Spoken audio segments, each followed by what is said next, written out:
오늘 설교 제목을 새로운 피조물로 사는 법 이렇게 정해봤습니다. 따라합시다. 새로운 피조물로 삽시다. 예전에 TV 중에 그 프로그램 중에서 벙커라는 프로그램이 있었습니다.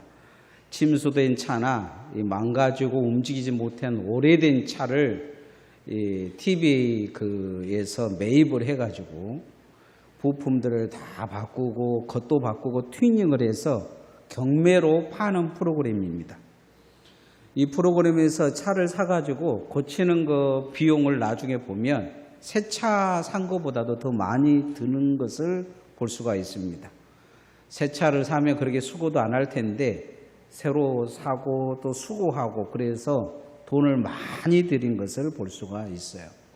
차는 아무리 고장나도 돈 많이 들이면 새 차 만들 수 있습니다. 근데 사람은 그렇게 고장나면 고칠 수 있는 데가 한계가 있어요. 가장 쉬운 방법은 콩팥이 문제가 있으면 하나는 떼내버리고 또 두 개 다 문제 있으면 떼내기도 하지만은 또 그렇게 할 수 있으면 하고 약을 먹기도 하고 심장 같은 경우에도 인공심장 달아서 갈 수 있는 그런 상황입니다. 하나 둘씩 바꿀 수는 있으나 그러나 오래 가지도 못하고 완전하지도 못합니다. 자동차처럼 사람을 새 사람으로 만드는 것은 불가능합니다. 그런데 성경은 우리가 새 사람이 됐다 이렇게 말씀하고 있습니다. 겉은 하나도 안 바뀌었는데 새 사람이라고 성경은 말씀을 하고 있으며 새 사람이 됐으면 새 옷을 입으라 이렇게 요구하고 있는 것을 볼 수가 있습니다. 무엇이 우리가 안에 새 것이 되었기에 우리가 새 옷을 입으라 이렇게 말씀하고 있을까요? 그것은 예수님 안에 우리가 새롭게 되었다고 말씀하고 있기 때문입니다. 성경은 우리가 예수님을 믿으면 과거의 죄인에서 의인으로 완전히 거듭났다 말씀합니다. 거듭났다는 것은 다시 태어났다는 말씀이죠. 여러분 다시 태어났다는 그런 생각을 가지신 분은 많지 않을 것입니다. 예수님을 믿고 나서 겉으로는 아무 변화가 없기 때문이에요.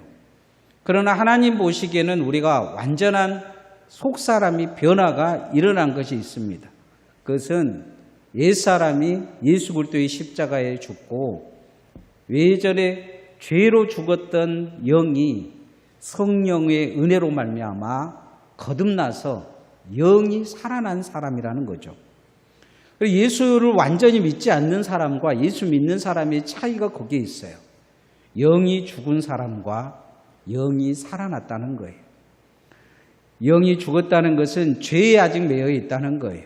그리고 그 영은 나중에 그 죽은 영이 완전히 죽은 것이 아니고 지옥의 심판을 받을 영이라는 것입니다.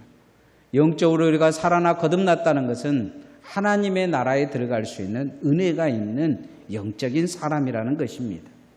과거에는 우리는 죄인이요 사단을 따르는 멸망의 사람이요 하나님과 원수된 자였습니다. 그래서 우리는 천국에 들어갈 수가 없었어요. 그런데 예수 믿은 우리는 거듭나서 우리의 영이 완전히 죄 사함을 얻고 영혼력이 완전히 나중에 주님이 오시면 부활체로 완전히 바뀌어서 영원한 하나님의 나라에 갈 수 있는 새 신분 얻은 새 사람이 되었다. 성경은 이렇게 말씀하고 있습니다. 사도 바울은 우리가 새 사람답게 살아야 된다 이걸 요구하고 있는데 그것을 새 옷을 입으라 이렇게 말씀하고 있어요. 첫 번째 새로운 사람으로 피조물로 우리가 어떻게 살아야 될 것이냐. 옛사람을 벗어버리라. 거짓된 옛사람을 벗어버리라 이야기합니다. 따라합시다. 거짓된 옛사람을 벗어버립시다. 예수님을 제대로 믿으면 그 마음속에 일어나는 싸움이 있어요. 전에는 죄를 지어도 별로 그렇게 심각하지 않았는데 예수님을 믿기 시작하면 죄와의 싸움을 하게 되어 있습니다. 마귀와의 싸움은 눈에 보이지도 않기 때문에 잘 우리가 싸운다 어쩐다 할 수는 없지만 그러나 죄는 우리 마음의 눈으로 보면 늘 중심에 쉽게 보입니다. 그래서 예수 믿기 전의 사람과 예수 믿은 이후의 사람은 싸우게 돼 있어요. 과거의 습관과 싸우게 돼 있습니다. 그가 정말로 예수님을 믿는다면 죄가 그 삶 마음에 들어오고 삶에서 자꾸 활동하고 죄의 모습이 드러나면 그 심령은 고통받게 되어 있습니다. 그게 예수의 사람입니다. 그런데 우리가 그것을 잘 이기지 못하고 자꾸 굴복할 때가 많습니다. 거짓된 자신을 바꾸지 못하고 포기할 때도 많습니다. 이것은 성인이라고 말하는 사람들도 마찬가지입니다. 사도 바울도 로마서 7장에 보면 오호라 공고한 사람이로보다 이 사망의 몸에서 누가 나를 건져내랴 이렇게 이야기합니다. 죄에서 쉽게 벗어날 수가 없다는 거예요. 예수를 믿으려고 그렇게 애를 쓰고 죄 안 지르려고 애써도 죄가 늘 가까이 있고 돌아보면 죄된 말만 하고 죄된 생각을 하고 산다는 거예요. 예수님은 마태복음 10장 34절에서 37절에 이거에 대해서 말씀하고 있어요. 예수 믿으면 싸움이 일어나는데 그 내적인 싸움은 나중에 가족과의 싸움도 일어나고 가족과 원수 될 거라는 거예요. 10장 34절에서 37절에 세상에 화평을 주러 온 줄로 생각하지 말라. 화평이 아니요 금을 주러 왔노라. 내가 온 것은 사람이 그 아비와 딸이 그 어미와 며느리가 시어미와 불화하게 함이니 사람의 원수가 자기 집안 식구니라. 이렇게 말합니다. 가장 가까이 있는 사람, 가장 자기가 사랑해야 될 사람들과도 원수된 관계가 된다는 거예요. 이유는 예수 믿는 것 때문이 아니고 죄 때문입니다. 죄와 싸우다 보면 예수님을 믿으려고 하다 보면 사단과도 싸우고 그 사람에게 역사하는 배우는 마귀하고도 싸우지만 가장 심각한 것은 죄와 싸우기 때문입니다. 새롭게 된 우리가 원수된 관계로 만들어질 거라는 거예요. 저는 목사가 되고 나서 가장 힘든 것 중에 한 가지는 뭐냐? 사람 만날 때 특히 힘든 사람은 친구들입니다. 어렸을 때 이렇게 만나서 자란 친구들이 되게 힘들어요. 동창회를 한다고 해서 한번 가봤더니 술집에서 룸사롱에서 하는 거예요. 만나서 음담패설하고 어려서 만난 친구들이라 그런지 입에서 그 욕을 빼면 말이 안 되는 거예요. 서로가. 다들 사회에서는 그런 대로 과장도 하고 경찰서의 그 간부들이기도 하고 막 그러는데 한 친구가 욕을 하니까 나머지도 다 따라서 욕하고 욕하는 잔치가 된 거예요. 한 번 갔다 와서 제가 무슨 생각을 했냐면 은퇴하고 만나야 되겠다 한 생각이 들었어요. 어렸을 때부터 어려서 만난 그 사람들을 만나니까 서로가 절제가 안 된 거예요. 어려서는 죄인 욕한 것도 죄인지도 모르고 별소리 다 한 것도 죄인지도 모르고 우리 살았잖아요. 가장 친한 친구, 가장 좋은 친구들을 만나니까 죄가 그냥 서슴없이 나오는 거예요. 바울은 예수 믿으면 거짓된 습관부터 바꾸라 요구하고 있어요. 죄된 습관에서 빠져나오는 것이 예수님을 믿는 사람들의 첫 번째 삶이다 요구하고 있는 걸 보게 됩니다. 9절 말씀 한번 같이 읽어봅시다. 시작. 너희가 서로 거짓말을 하지 말라. 옛사람과 그 행위를 벗어버리고. 아담이 하나님과의 만남 속에서 회개보다는 가장 먼저 했던 건 뭐냐면 거짓된 것이었어요. 누구 때문에 뭐 때문에 자꾸 그렇게 이야기를 하죠. 회개가 안 되는 것입니다. 여러분 근데 세상에서요 솔직하게 살면 물건 파는 사람들은 쉽게 망할 수가 있습니다. 여러분 과일 가게 하는데 어느 날 이 수박을 트럭으로 이렇게 가져와 가지고 받아왔어요. 근데 하나 잘라 보니까 맛이 없는 거예요. 근데 여러분 물건 팔고 수박 팔면서 이거 맛 없어요 이렇게 하면 그 수박 누가 살아가겠어요? 아마 망할 것입니다.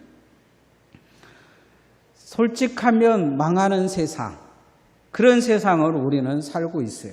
뭔가 포장해야 되고 없어도 있는 것 같이 이야기를 해야 되고 실력이 없어도 뭔가 실력 있는 것처럼 보여야 되는 그런 세상에 살고 있습니다. 그리고 정말로 솔직하면 공공의 적이 될 것입니다. 여러분 지나가면서 누가 건널목 지나가는데 건널목 그냥 빨간 등에 갔다고 무조건 다 사진 찍어서 신고해버리고 그러면 아마 그 사람은 그 지역에서 공공의 적이 될 거예요. 옆 사람 한번 봐보십시오. 옆 사람. 예. 옆 사람 보면 하고 싶은 말이 있죠. 어떤 뭔가 하고 싶은 말이 있을 수 있어요. 내가 이제 뜯어 고쳐야 되겠다. 저 사람한테 꼭 해줘야 되겠다는 말들이 있을 수 있어요. 물론 뭐 예쁘다, 착하다, 좋다 이런 말도 하겠지만 그러나 속이 부글부글 끓는 사람들도 있을지 몰라요. 근데 그 말 다 뱉어놓으면 그 사람은 오늘부터 원수지간이 될 것입니다. 길거리에서도 만나서 인사도 안 할지 몰라요. 미국 서부에 캘리포니아 대학이 있는데 심리학 교수들이 연구를 했다고 합니다. 사람들이 하루에 거짓말을 얼마나 하는가 보자 하고 정상적인 사회생활을 직장생활을 하는 사람들을 테스트해 봤는데 평균 200번 정도 거짓말을 하더라는 것입니다. 혼자서 사는 사람들 말고 직장에 다닌 사람들을 지금 하는 거예요. 평균적으로 7분에 한 번꼴로 거짓말을 하더라는 것입니다. 아주 정직하다고 이야기하는 사람들도 하루에 10번 이상은 거짓말을 한다고 합니다. 거짓에 둘러싸여 있는 거죠. 거짓이 습관이 아니고 거짓이 삶이 돼야 살아가는 그런 세상을 우리가 살고 있는 것입니다. 그래도 우리가 한 가지 뚜렷이 거짓의 옛습관을 벗어버리려고 노력해야 될 줄 믿습니다. 그게 새 사람이 되는 것이다. 새 사람으로 사는 것이다. 새 피조물로 사는 것이다. 이렇게 말씀합니다. 거짓된 건 거짓된 거라고 이야기할 수 있는 것. 그것을 또 거짓된다고 누가 이야기하면 받아들일 수 있는 것. 그것이 우리가 새롭게 사는 것입니다. 그래야 회개가 됩니다. 대부분의 신앙은 회개가 안 될 때 문제가 생깁니다.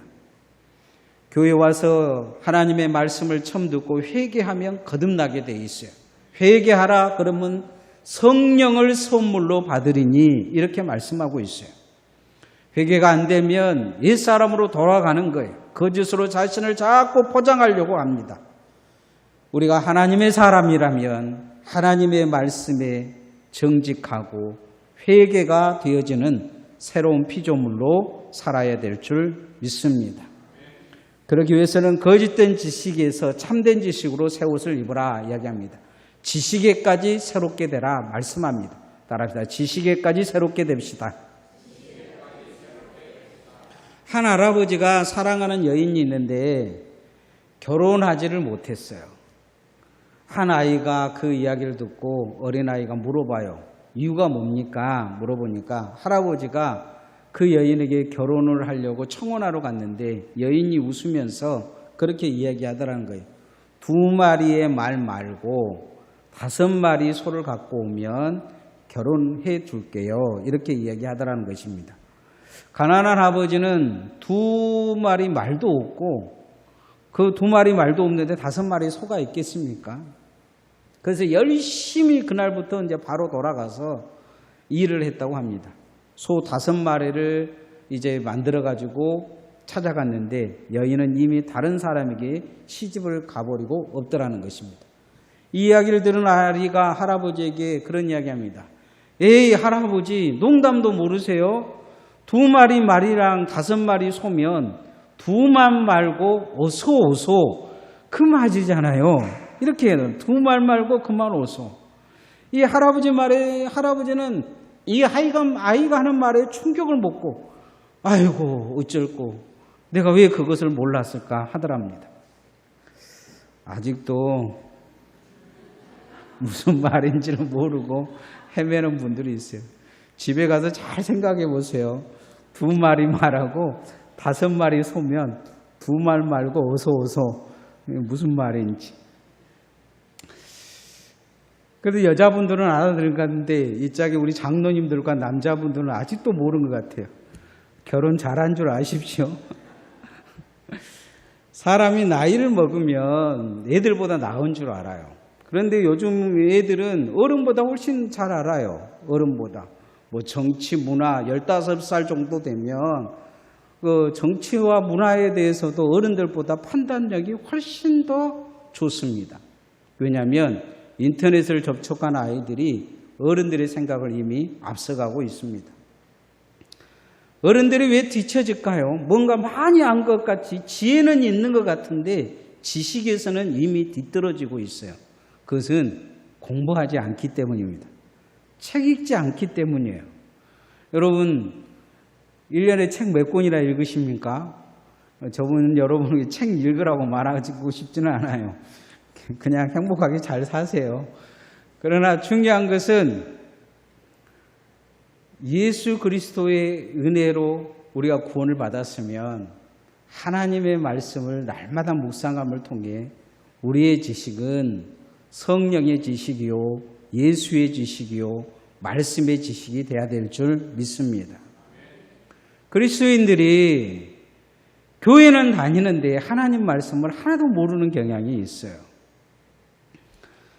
성경을 학계서 펴라 그러면 창세기부터 헤매신 분들도 있어요. 학계가 어디 있는지 몰라요. 지금도 그러신 분들이 생각해서 학계가 어디 있을까? 집에 가서 찾아보세요. 학계가 어디 있는지. 말라기는 어디 있는지 알 거예요. 교인들이. 말라기는 11조 내라는 말씀이 있기 때문에 잘 기억을 하시는 것 같아요. 우리가 하나님의 말씀을 모르면 세상 사람들과 다를 바가 없습니다. 죄는 무엇으로 깨달을 수 있느냐? 하나님의 말씀으로 깨달을 수 있습니다.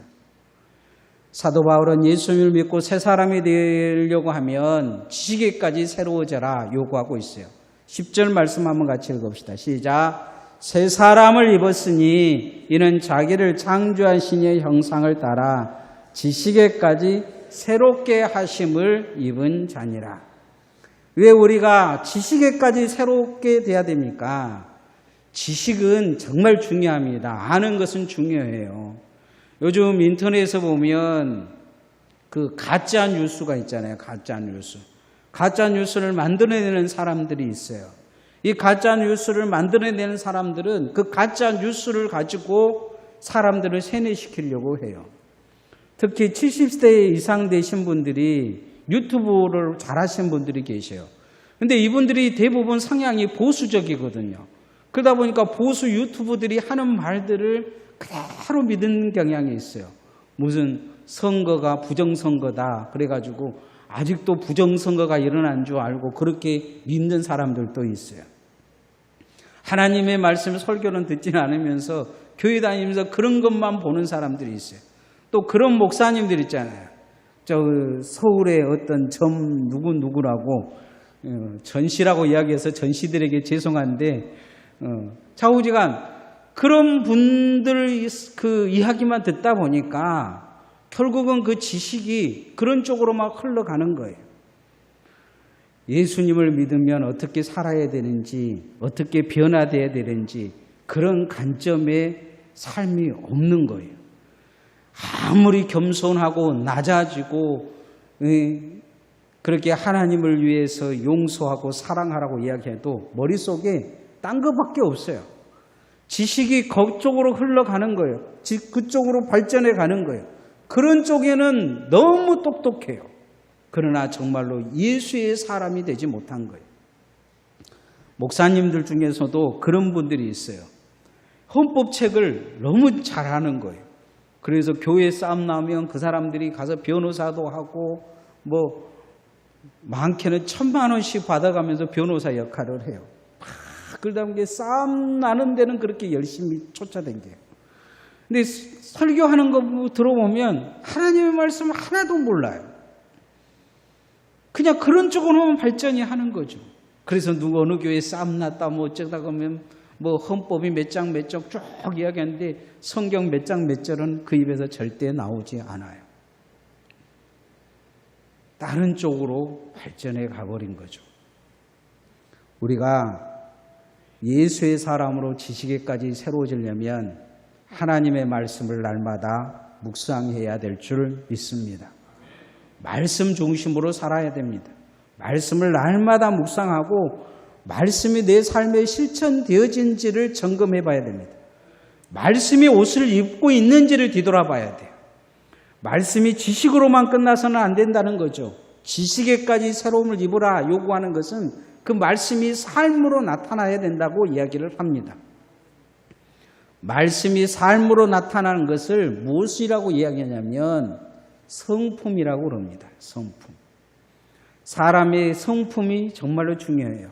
그런데 성경은 말씀이 삶으로 나타나는 그 모습을 나타낸 단어가 있어요. 그걸 뭐라 그러냐면 신의 성품이라고 이야기합니다. 따라합시다. 신의 성품을 닮은 새 옷을 입읍시다. 이 신은 부처를 이야기하는 게 아닙니다. 공자를 이야기하는 게 아니에요. 하나님의 성품을 이야기하는 것입니다.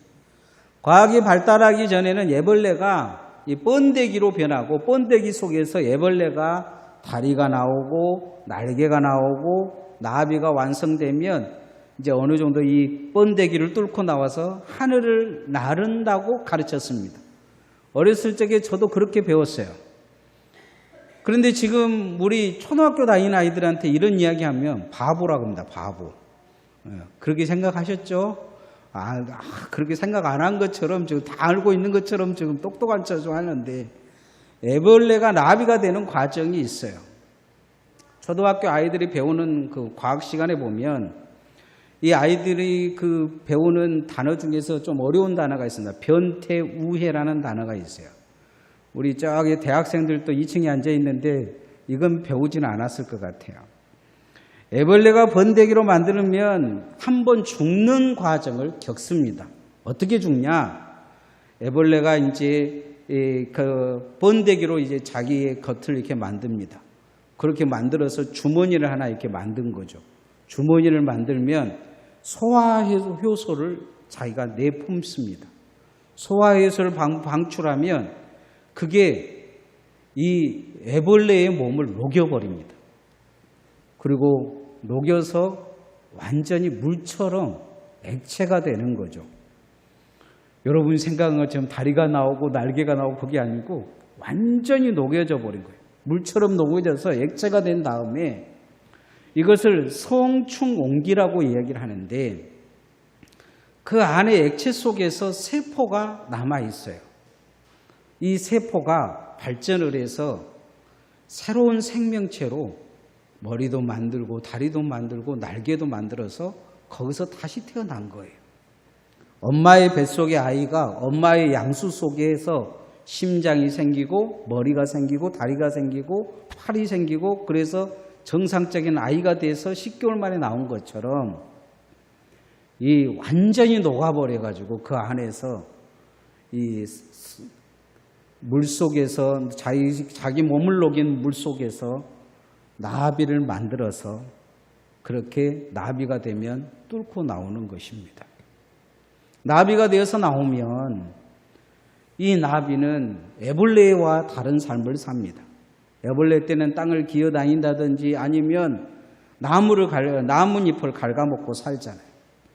나비가 되면 꽃을 쫓아다니면서 꿀을 빨아먹고 사는 존재가 됩니다. 성경이 말하는 죽었다 살아나는 새로운 피조물이 된 것입니다. 애벌레에서는 완전히 삶을 잊어버리고 재창조된 것입니다. 우리도 예수 안에 말씀의 양수 속에 들어가서 재창조돼야 될 줄 믿습니다. 우리는 예수의 보혈의 피에 들어가서 우리의 속사람이 완전히 죽고 거듭나서 새로운 하나님의 자녀로 태어났습니다. 또한 성령의 양수 속에 들어가서 내 과거의 영은 죽고 새 영이 태어나서 예수의 사람으로 완전히 바뀌었습니다. 그래서 내 안에 있는 예수의 사람은, 내 안에 있는 성령의 사람은 하나님의 말씀을 먹어야 삽니다. 먹어야 믿음을 유지할 수 있습니다. 기도해야 숨을 쉽니다. 기도해야 생명력이 있습니다. 그렇게 살아가면서 바뀌어진 게 뭐냐? 성품입니다. 예수 그리스도의 성품을 갖는 것이죠. 그래서 신의 성품을 담는 옷을 입으라 요구하고 있어요. 10절 말씀 한번 같이 읽어봅시다. 시작. 그러므로 너희는 하나님이 택하사 거룩하고 사랑받는 자처럼 긍휼과 자비와 겸손과 온유와 오래 참음을 옷 입고, 거룩하고 사랑받는 자처럼 긍휼, 자비, 겸손, 온유, 오래 참음, 이것은 성품을 이야기하는 것입니다. 대부분의 사람들은 예수 믿어도 잘 바뀌지 않는 것이 성품입니다. 속 사람이 새로워져야 되는데 새로워지기는커녕 예수 믿고 더 엉망진창이 되어버린 사람들이 되게 많습니다. 세상에서는 그래도 잘 산 사람들이 교회 와서는 싸움꾼 되어버린 사람들이 많아요. 베드로 사도는 베드로후서 1장 4절에 신의 성품에 대해서 이렇게 말씀합니다. 믿음의 덕을 덕의 지식을 지식의 절제를 절제의 인내를 인내의 경건을 경건의 형제 우애를 형제 우애의 사랑을 공급하라 합니다. 곧 하나님의 성품을 말씀하고 있는 것이죠. 내적 변화, 단순한 내적 변화가 아닌 영적인 변화를 통해서 그 영적인 변화가 그 삶을 변화시키기를 원하고 있는 것입니다. 예수 믿는 우리는 속사람이 신의 성품을 반드시 입어져야 합니다. 이것을 신학적인 용어로 성화라고 이야기를 하고 있습니다. 이것이 우리에게 남은 영적 숙제입니다. 내적 싸움입니다.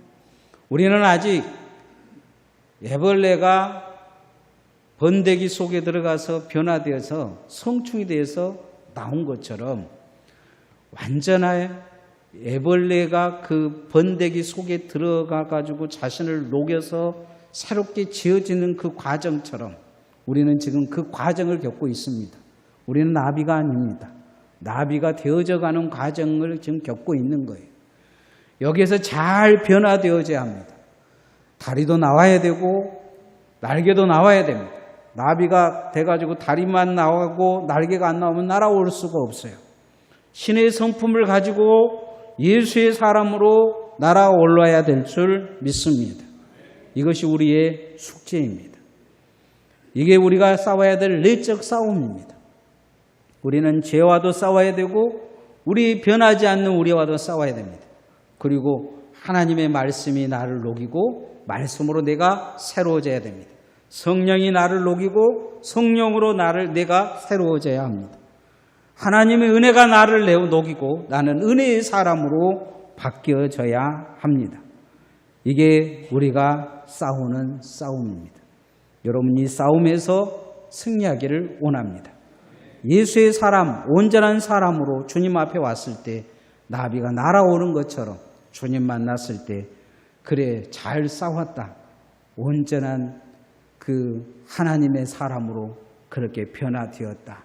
이렇게 인정받는 주의 종들 되어지기를 소원합니다. 아브라함이 가나안 땅에 들어와서 그 싸움을 싸웁니다. 처음에는 애굽으로도 내려가고 자기 마누라도 팔아먹고 조카 롯도 이렇게 갈라서 놓고 그리고 그거 또 살려주려고 쫓아가고 하나님 앞에 예배드리라니까 꾸벅꾸벅 졸다가 후손들이 400년간 저주도 받고 하나님이 주신 약속은 못 믿고 하가를 통해 종 하가를 통해서 이스마엘도 나와서 오늘날 전 세계가 고통받게도 하고 만들어 놓고 이게 다 아브라함이 겪어놓은 과정입니다. 우리는 그 과정을 우리도 겪고 있습니다. 그러나 창세기 22장에 보면 아브라함은 하나님이 인정한 믿음으로 온전히 섭니다. 이제야 내가 나를 믿는 줄 알겠다. 주님이 합격 그렇게 말씀합니다. 그는 완전히 변화된 사람으로 신의 성품을 가진 자로 말씀의 능력이 있는 자로 그의 삶의 믿음이 믿음되어진 자로 서는 것을 볼 수가 있습니다. 새로운 피조물이 된 것입니다. 우리도 예수 믿은 우리도 주님은 그렇게 오늘 부르시고 계십니다. 새로운 피조물로 사십시다. 거짓된 옛사람을 벗어버리려고 노력을 하셔야 됩니다. 자꾸 이 거짓은 다른 것으로 나타나지 않습니다. 세상 사람들이 야 거짓말하지 마라 그래고 바뀌지를 않아요. 하나님의 말씀이 법이 돼야 거짓이 무섭습니다. 그리고 그 거짓에 물들었던 옛 습관을 벗어버릴 수 있습니다. 여러분의 머리에 지시개까지 새 옷을 입으십시오. 하나님의 말씀을 날마다 묵상하십시오. 마지막으로 신의 성품을 가지시기를 소원합니다. 라합이가 자기를 녹인 것처럼 여러분이 하나님의 말씀을 묵상하면 그 말씀으로 여러분을 녹이시고, 여러분이 성령의 은혜를 받았으면 성령으로 여러분을 녹이시고, 여러분이 하나님의 은혜를 받았으면 은혜로 여러분을 녹이셔서 말씀으로 지음을 받고 성령으로 지음을 받고 은혜로 지음을 받은 새 사람이 되어져서 주님 앞에 온전히 설 수 있기를 소원합니다.